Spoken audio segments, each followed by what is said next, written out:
Hay relaciones que dejan una huella tan profunda que terminan convirtiéndose en un antes y un después en nuestra vida. Y no necesariamente porque hayan durado mucho tiempo o porque hayan sido historias importantes, más bien porque despertaron algo adentro nuestro, algo que después ya no pudimos ignorar. Y muchas veces creemos que el desafío consiste en superar esa separación, es decir, dejar de pensar en esa persona, cerrar la historia. Y con el tiempo descubrimos que algunas relaciones vienen a plantearnos preguntas más profundas. ¿Por qué esa experiencia me impactó tanto? ¿Por qué me costó tanto soltar? ¿O por qué despertó cosas que otras relaciones nunca habían despertado? Entonces, cuando empezamos a hacernos esas preguntas, la búsqueda deja de estar centrada en la otra persona y empieza a centrarse en nosotros. ¿Por qué estas relaciones tienen esa capacidad particular de mostrarnos partes de nosotros mismos que permanecían ocultas? Y no porque la persona o la relación las haya creado y haya inventado nuestras inseguridades, nuestros miedos o nuestras heridas, ¿no? Más bien tocó un punto sensible, tocó algo que ya existía dentro nuestro y que de alguna manera habíamos aprendido a no mirar.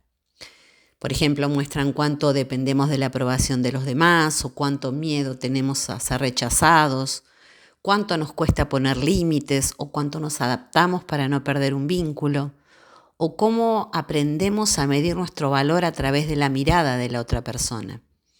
Y cuando todo eso aparece, obviamente que es incómodo, pero ya no podemos explicar todo esto diciendo que, bueno, el problema es la relación o el problema es el otro.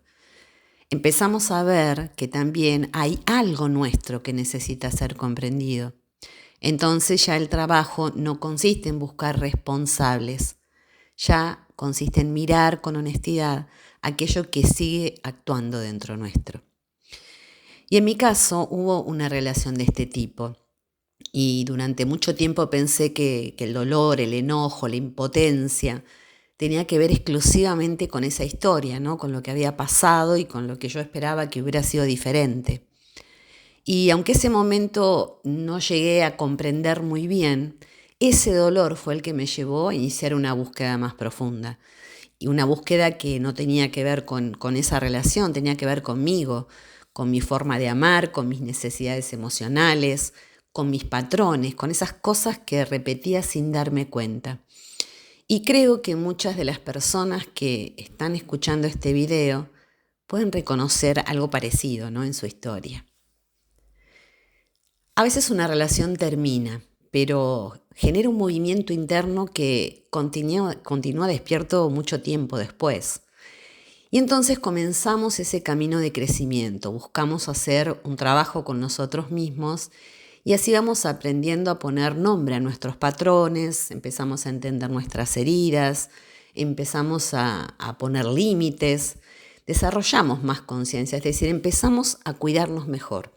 Y eso es súper valioso porque esto nos ayuda a dejar de repetir muchas cosas que nos hacían daño. Ahora bien, ¿qué me pasó? Que durante mucho tiempo pensé que el trabajo consistía en entender por qué me había pasado lo que me había pasado. Y a veces creemos eso, ¿no? Pero después entendí que no, que el trabajo iba en que había necesidad de fortalecerse y que, bueno, la sanación estaba ahí, ¿no? Buscando mi fortaleza. Entonces, ya había entendido mis patrones, había aprendido a poner límites, había dejado de aceptar cosas que antes toleraba. Sin embargo, apareció algo, que muchas de las cosas que yo llamaba fortaleza, entre comillas, también me di cuenta que tenían algo de defensa. Es decir, había aprendido a reconocer señales, pero a la vez también me estaba empezando a costar confiar. Mis límites quizás eran más claros, pero también me costaba volver a abrirme. Que si bien había aprendido a elegirme, a veces ya no sabía cómo compartir mi vida con alguien sin estar en estado de vigilancia. Entonces aparece otra pregunta que honestamente quizás todavía aún la sigo explorando, ¿no?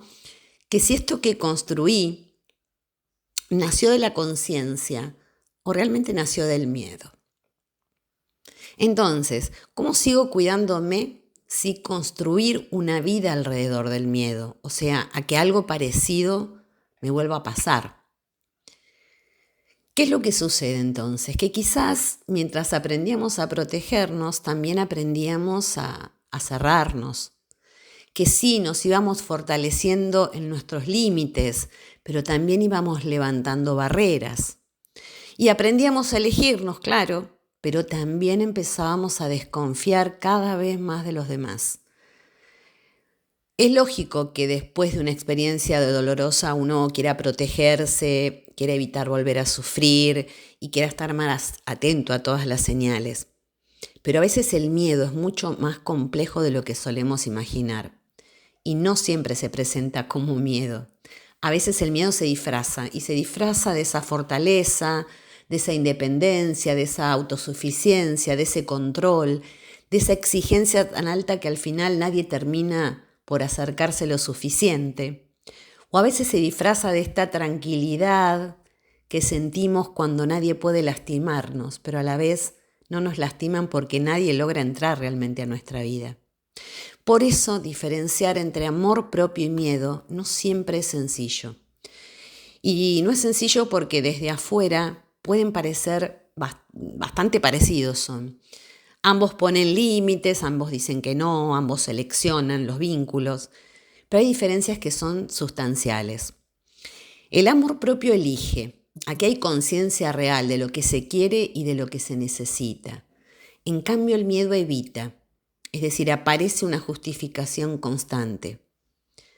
El amor propio reconoce los riesgos, pero aún así se abre a las experiencias. En cambio, el miedo lo que hace es intentar eliminar cualquier posibilidad de dolor y se cierra a la vivencia. El amor propio sabe que ninguna relación viene con garantías. En cambio, el miedo busca garantías imposibles y con ellas también condiciones accesibles. Entender esta diferencia para mí es fundamental, porque muchas veces confundimos sanar con ausencia de vulnerabilidad, con la idea de que, bueno, ya nada nos afecta, ya nada nos duele, ya no hay que ilusionarse demasiado. Entonces lo que hacemos es empezamos a dejar de exponernos en la vida y de esta manera empezamos a endurecernos. La sanación tiene que ver para mí con aprender que tenemos la capacidad de sostenernos cuando las cosas no salen como esperamos. Y esto se logra cuando aprendimos a acompañarnos de otra manera. Y ahí la pregunta deja de ser, ¿cómo hago para no sufrir nunca más o que esto no me vuelva a pasar? Empiezan a aparecer otras preguntas, que son, ¿cómo hago para vivir plenamente? Sabiendo que el dolor forma parte de la experiencia humana, puede volverme a pasar que tengo una experiencia dolorosa o que las cosas no salgan como yo quiero. ¿Cómo vuelvo a confiar pero sin abandonarme? ¿O cómo permito que alguien se acerque sin vivir a la defensiva, ¿no? ¿Cómo abro el corazón sin perder todo esto que aprendí? Y una de las preguntas más difíciles del camino son todas estas, ¿no? Porque cerrar el corazón puede dar seguridad en algún punto, pero tiene su costo, el costo de dejar de experimentar muchas de las cosas que hacen que la vida valga la pena, que son la intimidad, la conexión, la entrega, ¿no? Esta posibilidad de compartirnos con otro ser humano. Y ojo que no estoy hablando solamente en relaciones de pareja, estoy hablando de la vida en general, porque cuando nos cerramos para evitar el dolor, nos cerramos en general a la experiencia de la vida. Por eso creo que el desafío no es solamente sanar las heridas que una relación despertó. Yo creo que el desafío es no convertir esas heridas en una identidad, no construir una vida entera alrededor del miedo a que eso me vuelva a ocurrir. No dejar que una experiencia difícil termine definiendo quiénes somos. Tal vez la verdadera sanación para mí consiste en aprender a habitarnos o habitar nuestra vulnerabilidad de una manera diferente, ¿no? Con más conciencia, con más amor hacia nosotros, con más recursos y también con más confianza. Pero no esa confianza en que, bueno, sí, todo va a salir bien. No, esa confianza en que podremos sostenernos incluso cuando las cosas no sucedan como esperamos. Y aquí creo que está el equilibrio que muchos buscamos, ¿no? Ese punto en el que podemos cuidarnos sin aislarnos, poner límites sin cerrar el corazón, ¿no? Aprender del pasado sin vivir atrapados ahí. Sanar no es construir una muralla para que nadie vuelva a herirnos. Más bien es recordar que podemos abrirnos nuevamente a la vida sin dejar de ser fieles a nosotros mismos.